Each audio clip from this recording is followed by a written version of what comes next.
Nobody has more respect for women than I do. Nobody. Hillary Clinton wants to abolish it, believe me. She wants to abolish our Second Amendment. I think they didn't deny it. I don't think anybody denied it. Other presidents did not call. They'd write letters, and some presidents didn't do anything. Many people have come out and said I'm right. You really do have to ask yourself, where does it stop? Hello and welcome to Fallacious Trump, the podcast where we use the insane ramblings of a Russian sleeper asset to explain logical fallacies. I'm your host, Jim. And I'm your other host, Mark. A logical fallacy is an error in reasoning that results in bad or invalid arguments. The logical fallacy we're looking at this week is the Non Sequitur Fallacy, also known as invalid inference and does not follow. Yeah, so the Non Sequitur Fallacy is one of those ones that has a slightly confusing name because people think they know, I guess, what a non sequitur is. But there's actually different types of non sequiturs. And the one you're probably most familiar with is a literary non sequitur. If I could just quickly demonstrate. Mark, ask me a question. Any question about anything. What's your favourite roller coaster? I like the colour blue. So that is a non sequitur because the answer did not follow from the question. No. And that's what non sequitur means. It's Latin for does not follow. But a logical non sequitur is something different. It still means does not follow, but because we're talking about logic, we're talking about arguments, and it's about when a conclusion doesn't follow from the premise or the argument that's being made. So to give you an example of this, Trump tweeted in December of last year, "In the East, it could be the coldest New Year's Eve on record. Perhaps we could use a little bit of that good old global warming that our country, but not other countries, was going to pay trillions of dollars to protect against. Bundle up." So he's talking about a cold winter in New York as an argument against global warming. And it sounds, if you don't think about it at all, kind of plausible.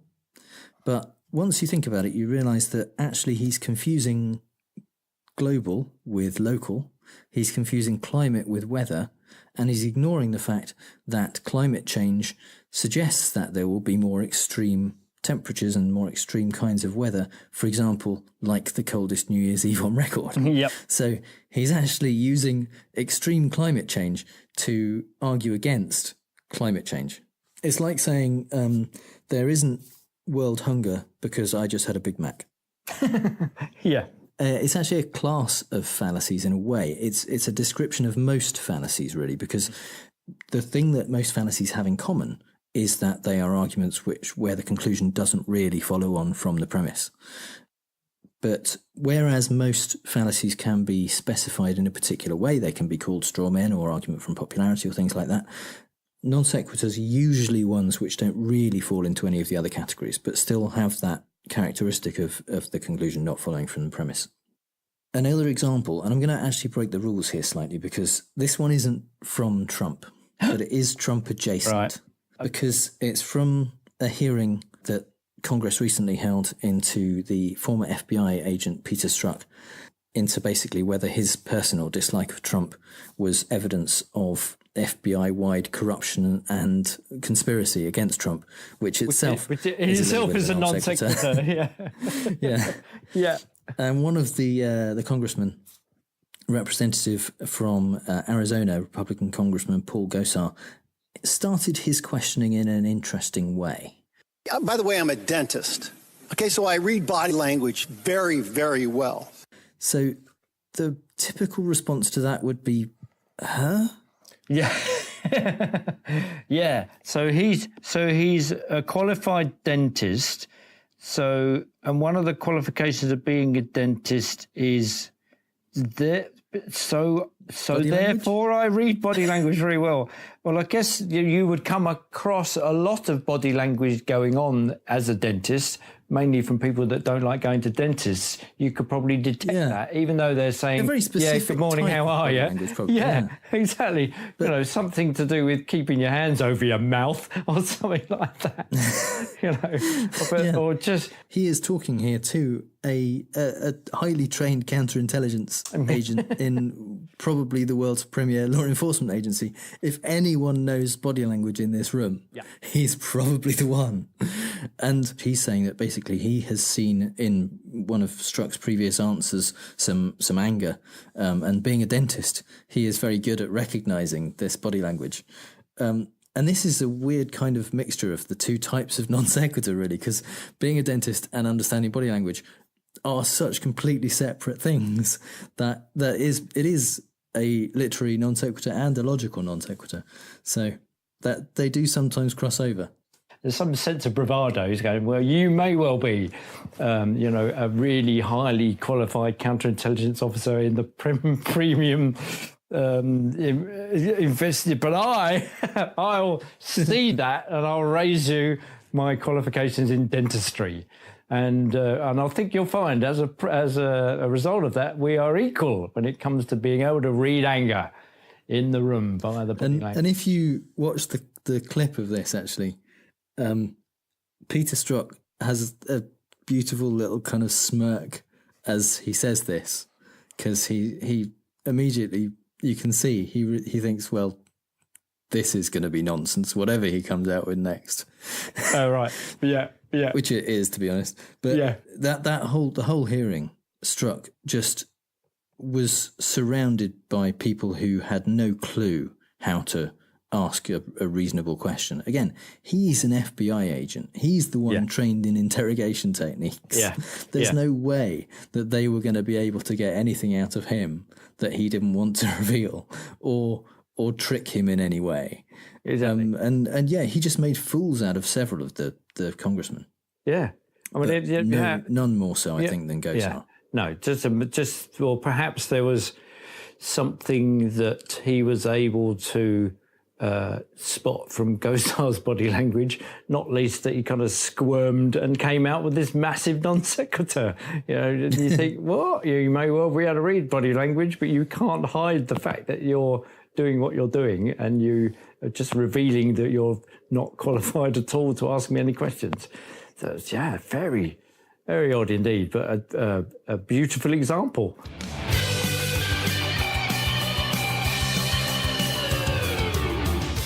And now is the time, I think, for Mark's British Politics Corner. Just as we thought we were saying goodbye to Boris, I've picked another Boris example because he too is quite adept at, shall we say, the beautiful English phrase, talking bollocks. He can talk quite convincingly for great periods of time on fairly high-profile interview programs without appearing to have prepared in any way for the interview. And he just seems to make stuff up. And I think, as Trump recently said, it's the preparation. It's all about attitude. Oh, right. That's you don't actually need to read up anything. It's all attitude. And look how successful it's been for Trump all this time. Yeah. Well, he got to be elected president, so can't be all bad. No, it can. So this example is of Boris Johnson. This is way before Brexit, way before he was foreign minister. This was when he was still the mayor of London, and he was talking about David Cameron, who was then the prime minister. And who would have thought we'd be looking back at those days as the glory days of British politics, when and David Cameron had been continuing the kind of doctrine of austerity, saying we've got to cut back everything following the bank crisis in 2008. So this is only 4 years later, 2012 in July. And Cameron had been saying, well, the austerity thing isn't going to go away. It's likely to last for another 8 years. And he's not wrong, nearly has. And this was the clip from the show that I want to play to illustrate the logical fallacy. I was actually thinking of David Cameron, who'd been talking about this going on for another 8 years. Well, I don't think there's any reason at all why it should go on for another 8 years. I think if we can, look at Bradley Wiggins is about to win the Tour de France. How about that? But there you go, a massive non sequitur. Somehow, actually, he kind of tries to explain it. He wrote about this interview in the Daily Telegraph the following day and tried to explain that he was trying to offset the gloomy mood about the austerity. So the several things going on there for Boris. For a long time, the Mayor of London was always the opposite party to the party in government, which has always been an embarrassment to government because it's in London. And so this was the first time for a long time that we had a Tory mayor and a Tory government. And so he's being very careful not to contradict what David Cameron's saying. So if David Cameron, who's the Prime Minister, is saying we're going to have 8 more years of austerity, Boris is trying to say, well, I don't see why there would be a reason for that. And then he kind of does this being, oh, look over there, because Bradley Wiggins, this is 2012, Bradley Wiggins is about to win the Tour de France. Bradley Wiggins is a British cyclist who is about to do wonderful things in the Summer Olympics held in London as well. So he was kind of the hero of the moment. So, and everyone was really proud of him, and we were looking forward to hosting the Olympics. And so Boris is kind of saying, yeah, never mind all the doom and gloom. Here's Bradley Wiggins. And it's just the massive jump from this. It's just what? If Trump is saying, you know, going into interviews is all about attitude, I don't know what Boris's attitude is. Probably one of under preparation and ignorance. And if that's his attitude, certainly came across. So but he does go on to say this. How can anybody in this country I think that's be a non gloomy sequitur when Bradley Wiggins? I think that's a very bold non sequitur. And on that non sequitur, thank you very much for joining us this morning. Not at all. Okay. Not at all. Over to Naga for the news headlines. So brilliant. So there's Boris desperately trying to recover by just going, can I just, no. And Andrew Marr, who's the presenter at his show, he's quite right. He just kind of goes, well, yeah, what you've just done is a non sequitur. You know, and Boris is trying to say how he tried to backtrack in order to explain this huge leap of faith when he's trying to say how can anyone in the country be gloomy when Bradley Wiggins is such and such. So he's trying to say we can get away with we can move on from 4 years of austerity under the Tory party and the prospect of 8 more years of austerity under the Tory party simply by looking at a cyclist. Yeah, he's mischaracterising. And really everything will be fine. What they were talking about, because it was about austerity. It was about kind of saving money. And then he's basically kind of turned that into people being sad and gloomy. And we don't need to be gloomy because there's good things like Bradley Wiggins. Exactly. So he's doing a straw man in the middle of it all. Yeah, in a way. He's changed the argument to something else. But also the fact that he kind of tied it together a bit helps this to become a non sequitur, because if we just had that first clip, if it was just, I don't think there's any reason that austerity should go on for another 8 years. Bradley Wiggins is about to win the Tour de France. That's definitely a literary non sequitur, but it's not a logical non sequitur because he's not trying to make any real argument. What that would be in terms of logical fallacies would be a red herring, where basically you're just distracting someone with a shiny thing. And exactly. We will talk more about red herrings in another episode, but the fact that he tied it in and said, no, that I'm talking about Bradley Wiggins because we're talking about austerity and being sad, and you can't be sad if that happens. He tries to reverse fit it. Yeah. So Andrew Marr is actually saying, that massive leap that you just did is a bold non sequitur, but and whilst that's sinking into Boris and he's trying to retrofit the reason, he's still making another non sequitur in the process in his protest as well.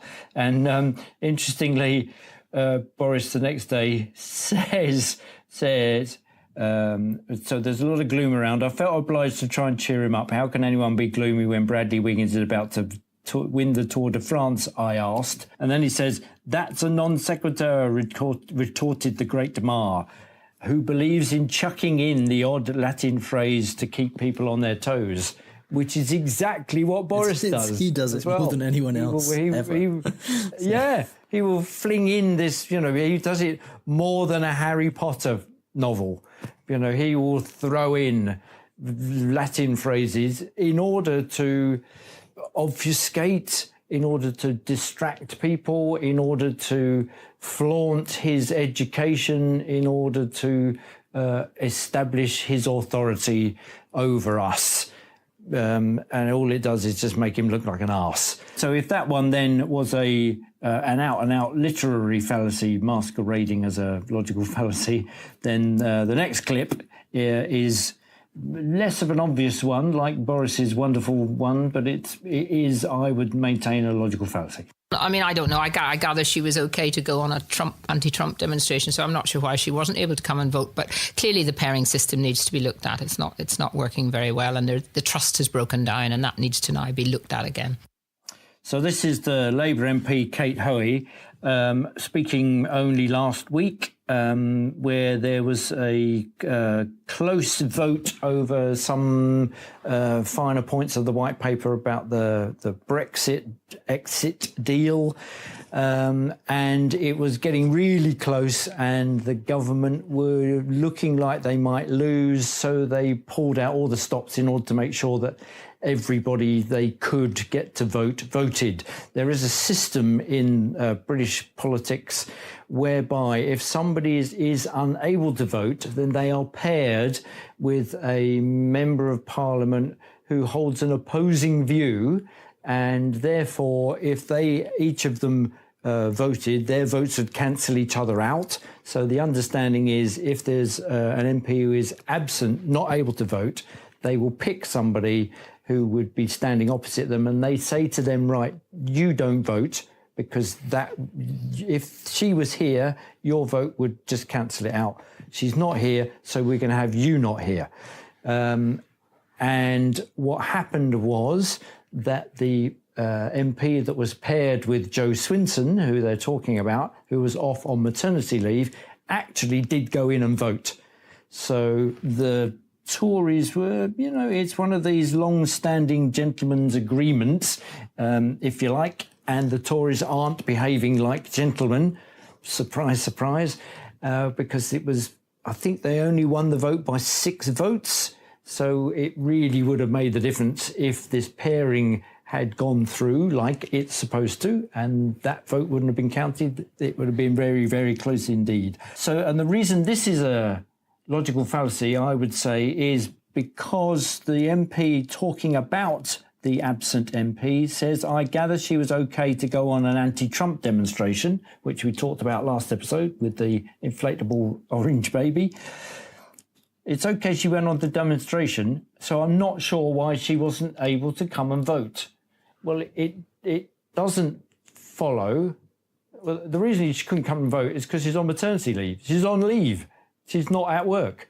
So it doesn't follow that because she went to the Trump demonstration, it therefore follows she should have come and voted. She was protesting on her own time, basically. Yeah. So it's like saying, well, she's been to the supermarket, so I don't know why she wasn't able to come in to vote. Or, she went downstairs at home, so I don't know why she wasn't able to come in to vote. Or she walked across the bedroom to check the cot of her newborn to check that it was still breathing, so I don't know why she wasn't able to come in to vote. If those were the examples, you'd kind of go, well, that doesn't follow at all. What you've just done is a non sequitur. But because she was out and about, not far from the Houses of Parliament at Trafalgar Square at the protest, why couldn't she come in and vote? Well, because she's on leave. She's not also at work. It's on her own. It's reasonable time to assume that she was trusting the pairing process was going to work and that the Tories were going to uphold their end of the deal, isn't it? So that she didn't, knowing that she was off work, she didn't need to come in and vote. Even if she was passing the Houses of Parliament at the time, she assumed that her pair was not going to be voting. Exactly. I mean, you kind of think, well, yeah, if she's there, I'm in the Trafalgar Square. I'll just nip over just in case the Tories are doing some dirty deed and not pairing me. And if she'd had done that, can you imagine the furore that there would have been? So why did you come in? I said, well, I didn't think that the Tories would uphold their end. The Tories would have been up in arms. They're going, how dare you accuse us of, they were up in arms as it was. How dare you accuse us of not upholding the pairing tradition. It's been going on for. Of course, we would have done that, but they didn't.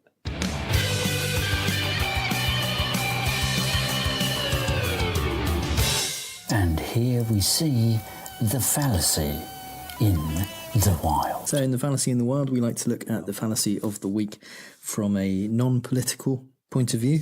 And I don't know if you can get a lot less political than this, because it's the Chewbacca Defense in South Park, which has come to be quite well known, I think. It's from an episode called Chef Aid, where Chef is fighting a record company for the rights to be credited as a composer on an Alanis Morissette song that he claims ownership of. And the record company hires Johnny Cochran to represent them, and the defence that they use is known as the Chewbacca Defense. Why would a Wookiee, an 8-foot-tall Wookiee, want to live on Endor with a bunch of 2-foot-tall Ewoks? That does not make sense. But more important, you have to ask yourself, what does this have to do with this case? Nothing. Ladies and gentlemen, it has nothing to do with this case. It does not make sense. If Chewbacca lives on Endor, you must acquit. So the cartoon Johnny Cochran uses the defence that why would the Wookiee live on Endor with the Ewoks? And also, what does that have to do with Chef's case? It doesn't have anything to do with it. It doesn't make any sense. So you must acquit. That is definitely a non sequitur in all senses, because it doesn't follow on from the rest of the case at all. And logically, whether Chewbacca lives on Endor, incidentally, he doesn't, but that's another issue. Right. Whether he lived on Endor or not. Well, yeah, because it doesn't make sense. Whether that makes sense or not is irrelevant to the case, obviously. So it's a logical non sequitur as well as a literary one. Yeah, I know, but I like the way he also says that doesn't make sense. And what has this got to do with the case? Well, it doesn't. This doesn't make sense either. Nothing. So it doesn't make sense. It's a kind of meta example. It's looking at its own nonsensicalness. Is that such a word? No, you just made that one. And then saying, that doesn't make sense. That doesn't make sense, and neither does this, and therefore you must quit. We have another example, which is a lot more recent. In fact, it's from the new Sacha Baron Cohen show, Who is America? Obamacare doesn't work. I mean, I know personally. I was a healthy man, then Obamacare came in. I was forced to see a doctor, and suddenly I had 3 diseases. Suddenly I had diabetes 1 and 2, I had obese legs, and I had chalky deposits. So the character that Sacha Baron Cohen is playing is Billy Wayne Ruddick, who runs this website called Truthbury.org instead of library, which in itself is brilliant. And he does that lovely non sequitur.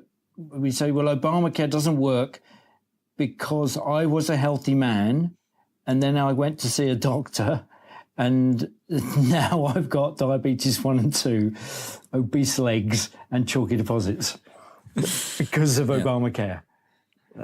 And actually, right. And there you go. As I said before, the non sequitur fallacy, basically it kind of covers most fallacies, and in a way, another fallacy that he's committing here is the post hoc ergo propter hoc fallacy, which is basically where you confuse causation and correlation. And he's saying that the correlation happened because he went to see his doctor because of Obamacare, and now he has these diseases, ignoring the fact that the causation was actually not linked to that. He had the diseases before and he only found out about them through seeing his doctor. But he relates the correlation to the causation. So that's a fallacy, and that's why his premise does not lead to his conclusion. It does not follow. Yeah. So what he's done is left out the causality bit. And I wonder then if all non sequiturs are simply a logical statement, or a statement of logic that goes from premise to conclusion, but deliberately leaves out the cause and just tries to ram the premise and the conclusion together. Not necessarily. Sometimes they can be, but sometimes it's just it's often a kind of line of reasoning where it takes you all the way to a conclusion and then gets the conclusion wrong because they've misunderstood the lines of the argument, or they're determined to come out with a conclusion that they've already decided on. And that is still a non sequitur because the conclusion does not follow from the premise. But it's not necessarily because the cause has been omitted, it's just because they've misunderstood or something else has happened along the way. Going back to the Gosar example, when you say about if there's a cause missing, it may be that in some cases like that, where he just says, I'm a dentist and so I understand body language, it could be that there's something missing, that in his head there is a reason why dentists understand body language, and he's not stating it because either to him it's obvious or it doesn't need saying for some reason. And clearly it does to the rest of us, because it's not clear how those two things are linked. And I think that is probably the case in sometimes when something is obvious to you, you might just assume that it's obvious to everyone else. That's actually a recognized kind of cognitive bias, is that you assume people see the world in the same way you do and have the same information you have. So sometimes you may say something, explain the initial argument and explain the conclusion, and you know how you got there, but you don't explain it to other people, and so to other people it might seem actually like a fallacy, and the way you're presenting it may be a fallacy, it may be a non sequitur, but there is some logic there is a logical thread that you just haven't explained. So the lesson we learned doing our math exams when we were younger is show you're working, if only to reveal that you aren't an idiot that's just making non sequiturs like Billy Wayne Ruddick is deliberately doing it for comic effect.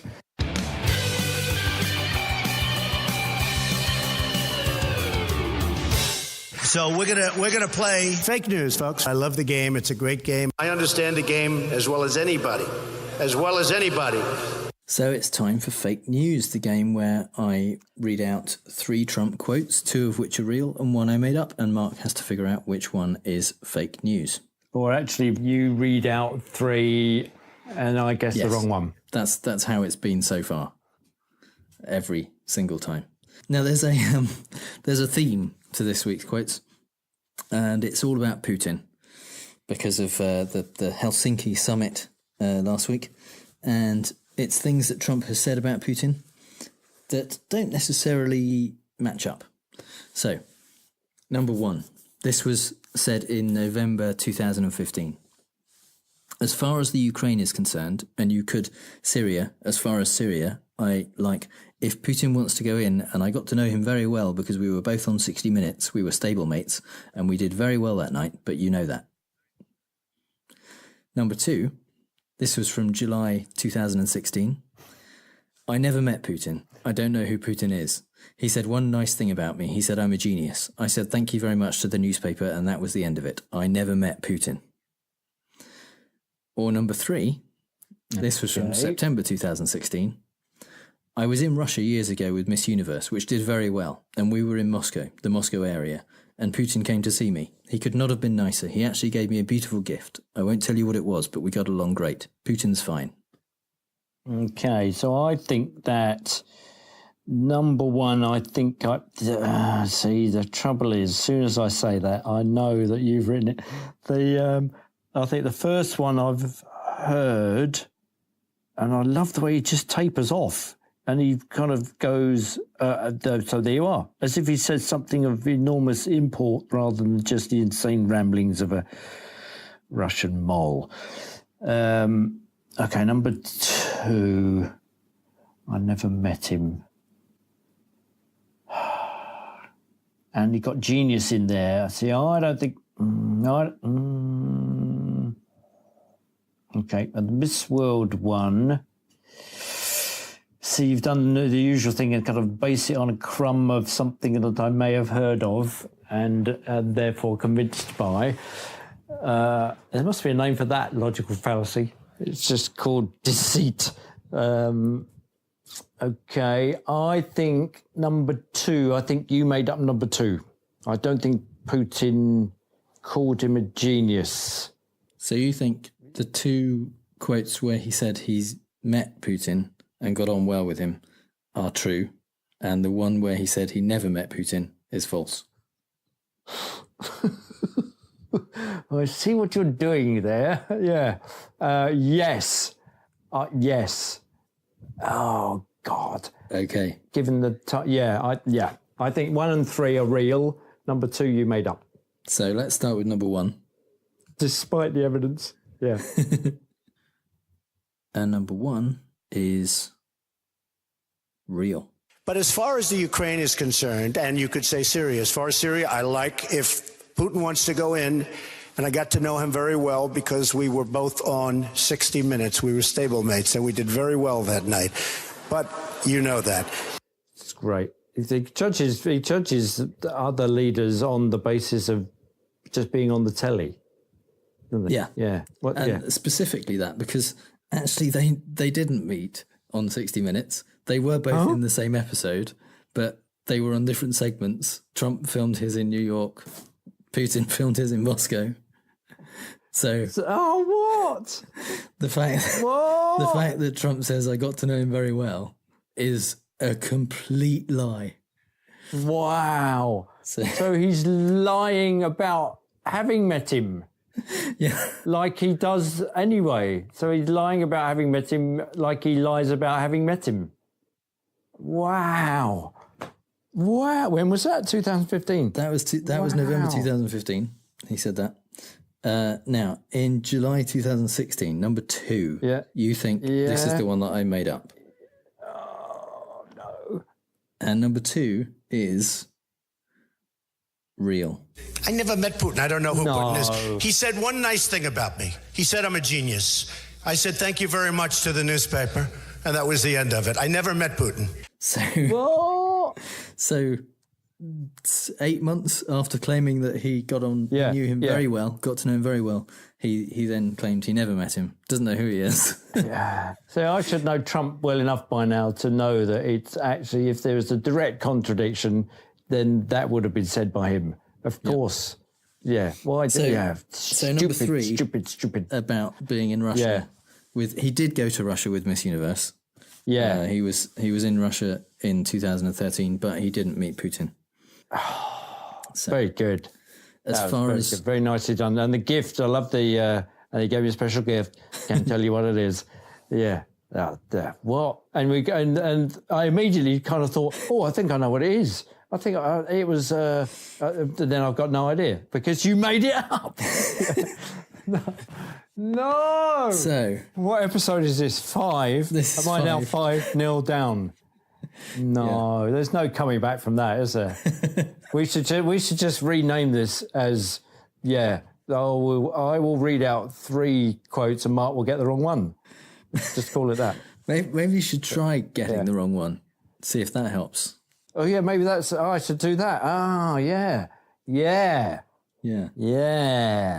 Rather than just accidentally do it, or just have faith in what I know about. Well, you see, that's what Trump does to you. You've got no idea what he's going to do, so he couldn't say anything. Yeah, that's the whole premise of the game, isn't it? Yeah. So the most important thing, obviously, is that I remain undefeated at fake news. Yeah. But podcast listeners, I need your help. I can't continue, surely, to fool Mark. It's seeming pretty easy. Well, I don't know. But I at some point I'm going to fail, and it is difficult coming up with these quotes. So if you think you can come up with a convincing fake Trump quote, then share this episode on Twitter, include your quote and the hashtag Fallacious Trump, and I'll pick the best one and you'll be podcast famous.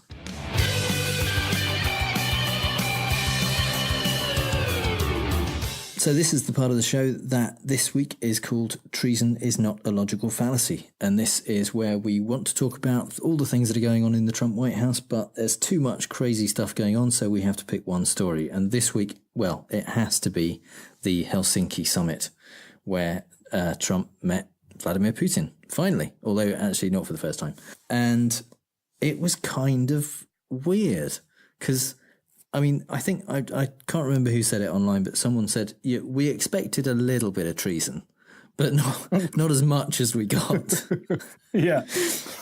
And yeah, the weird level of subservience that Trump shows to dictators it's really strange, especially coming off the back of some of the mean things and the rude things he says about America's allies. About he went into this summit basically having just said that one of America's greatest foes was the European Union, and having trashed NATO and called Germany puppets of Russia or captives of Russia, and having come off a couple of months ago talking about Justin Trudeau and being basically a bad leader and all of the tariffs, the trade wars that he's having with everyone else.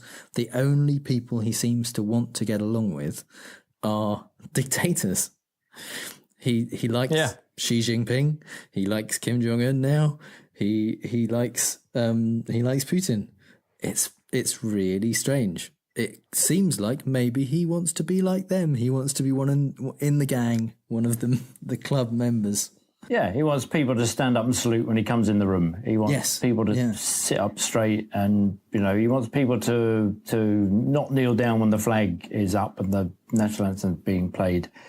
He wants to have the strength of bearing that those leaders have. But he's completely ignorant of the fact that they've got that.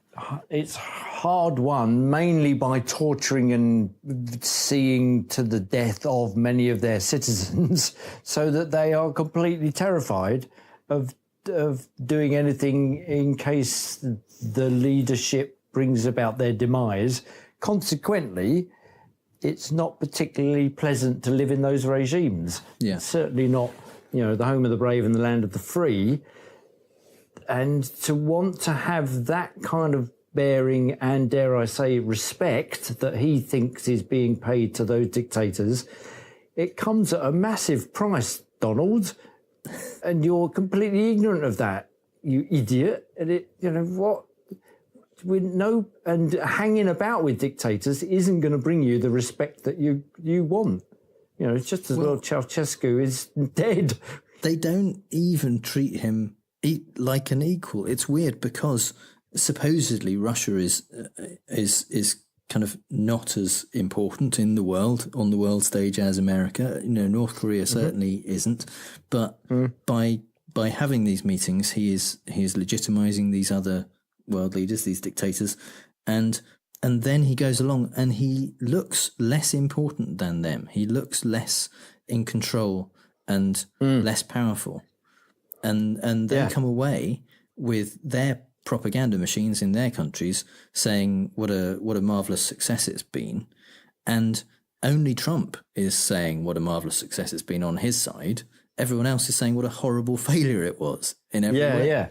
Because he although he has Fox TV, Fox News, he doesn't have the same kind of propaganda machine. He doesn't have a country where people will be imprisoned for saying things against him. So I'm sure he'd like that. But so the people who are actually looking and seeing what he says and what he does, they're not required by the state to say, yeah, great success. Whereas that is what is being done in Russia and in North Korea.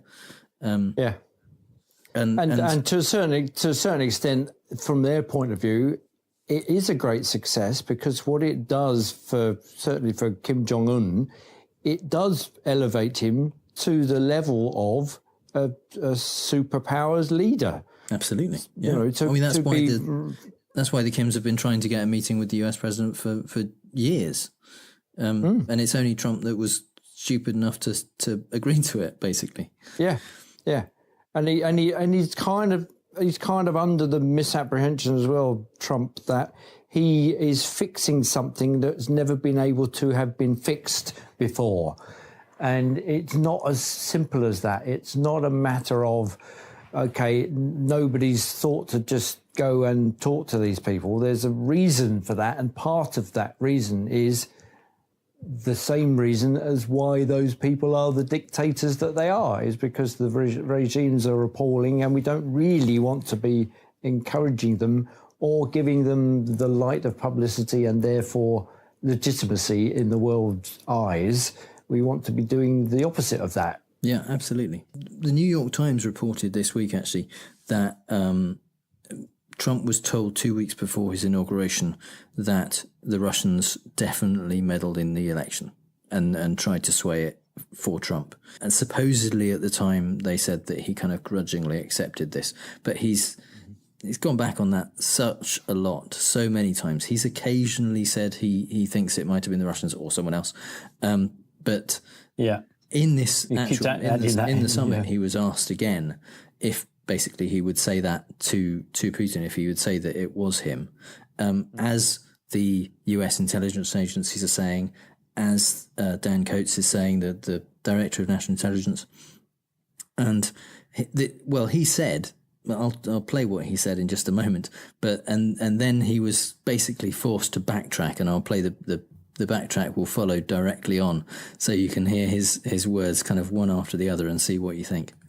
My people came to me, Dan Coates came to me, and some others. They said they think it's Russia. I have President Putin. He just said it's not Russia. I will say this. I don't see any reason why it would be. I came back and I said, what is going on? What's the big deal? So I got a transcript. I reviewed it. I actually went out and reviewed a clip of an answer that I gave. And I realized that there is a need for some clarification. It should have been obvious. I thought it would be obvious, but I would like to clarify just in case it wasn't. In a key sentence in my remarks, I said the word would instead of wouldn't. The sentence should have been, I don't see any reason why I wouldn't, or why it wouldn't be Russia. So just to repeat it, I said the word would instead of wouldn't.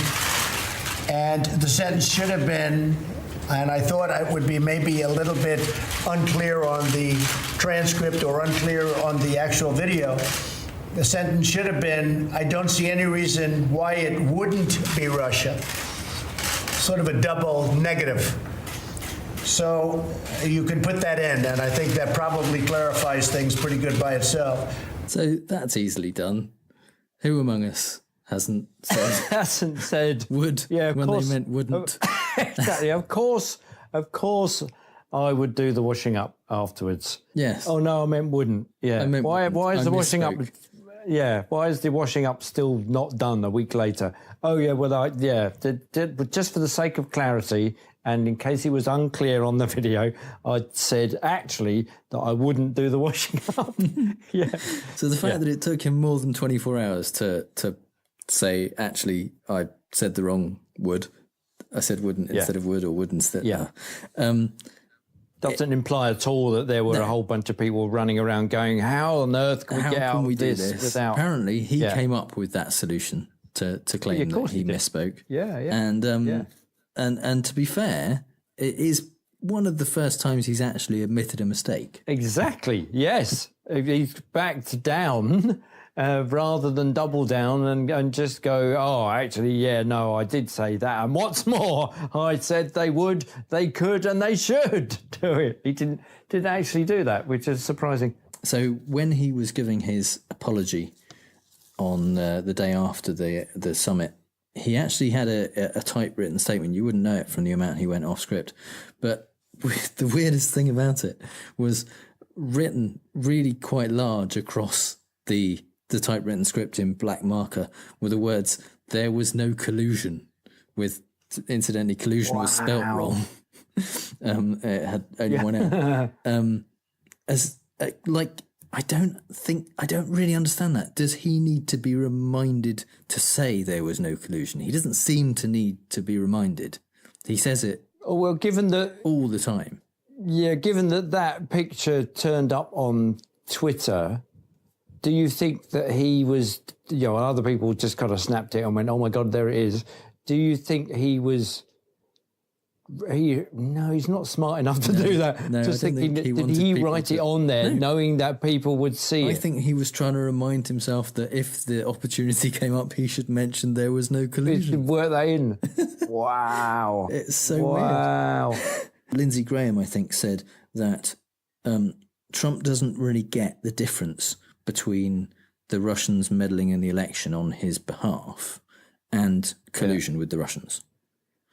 And he doesn't understand that could happen, the meddling could happen, and he could admit to that, and he could say, yes, it did happen, without admitting that the Trump campaign colluded with Russia. So I think that seems to be why he so frequently goes back on, every time he says, okay, yeah, it probably was the Russians, he then also has to say, well, in that meeting, in fact, he said, could be the Russians, could be someone else. There's a lot of people out there. Yeah, yeah. And even though that meeting was, it was actually a meeting for something else, but the typewritten statement that he had was specifically designed to make it clear that he agreed with his intelligence agencies who said it was the Russians. He still couldn't quite bring himself just to do that. I was surprised he didn't just write there was collusion and then wrote no slightly above and then put a little arrow. No collusion. Yeah, I meant to add that in. Yeah, I meant to say no, just for clarity, in case it wasn't clear on the video. I meant to say no collusion, not there was collusion.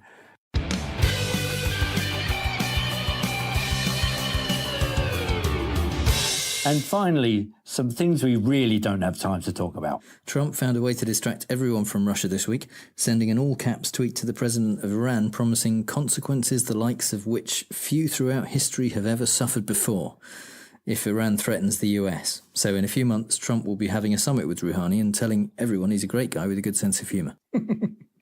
Trump decided that the disastrous economic fallout from his trade tariffs is no big deal because thanks to the rise in the stock market during his presidency, we are playing with the bank's money.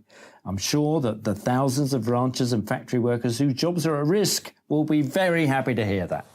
Trump's personal lawyer, Michael Cohen, secretly taped conversations from 2016 where the pair discussed paying off Playboy model Karen McDougal, who claimed she had a 10-month affair with Trump. Here's a tip. When your lawyer is taping your conversations for their own protection, you might be doing something illegal. Yeah. Trump met Queen Elizabeth on his trip to London. He kept the 92-year-old Queen waiting in the hot sun for 14 minutes, then stood in front of her as they inspected the troops. Jesus Christ, Donald, even if you don't respect women in general, she's the fucking Queen! And this was the one moment, and she was the only person in the world who could have shot Trump in the back of the head and got away with it. Whip a pistol out of the back of a corgi, bang, stuff it back in, look the other way, saying, I say, there's a man over there on a grassy knoll. The Trump administration are trying to reduce the protection currently given to endangered species by reforming the Endangered Species Act before the midterms, because killing bald eagles is a sure vote winner. Yep. Sarah Sanders reports that Trump is planning on revoking security clearance from former national security officials who've, and I quote, politicised and in some cases actually monetised their public service security clearances and have been making baseless charges to which such clearances provide inappropriate legitimacy to accusations with zero evidence. Pretty much like the way Trump is using the entire office of being the president then. On July 27th, 2016, Trump said in a news conference, Russia, if you're listening, I hope you're able to find the 30,000 emails that are missing. Well, it turns out they were listening, because within hours, according to the latest round of indictments from Mueller, Russian hackers made their first attempt at accessing Hillary Clinton's personal servers. And Donald Trump's star on the Hollywood Walk of Fame has been destroyed with a pickaxe for the second time. The star was awarded in 2007 for Donald's work on The Apprentice. Maybe if he'd won an Emmy, like he'd always wanted, we wouldn't be in the mess we are now. You know, like if Hitler had been a more successful artist. So that's all the bad arguments and faulty reasoning we have time for this episode. If you hear Trump say something stupid and wonder if it's a fallacy, email us on fallacioustrump@gmail.com or find us on Twitter @FallaciousTrump. If you think we've used a fallacy ourselves, let us know. And if you've had a good time, please give us a review on iTunes, Stitcher or wherever else you get your podcasts. You can support the show on our Patreon page at patreon.com/ftrump, where you can get early access to extended episodes, exclusive bonus content, and other cool stuff. All music is by The Outbursts and was used with permission, so until next time on Fallacious Trump, we'll leave the last word to the Donald. That's right, go home to mommy. Bye.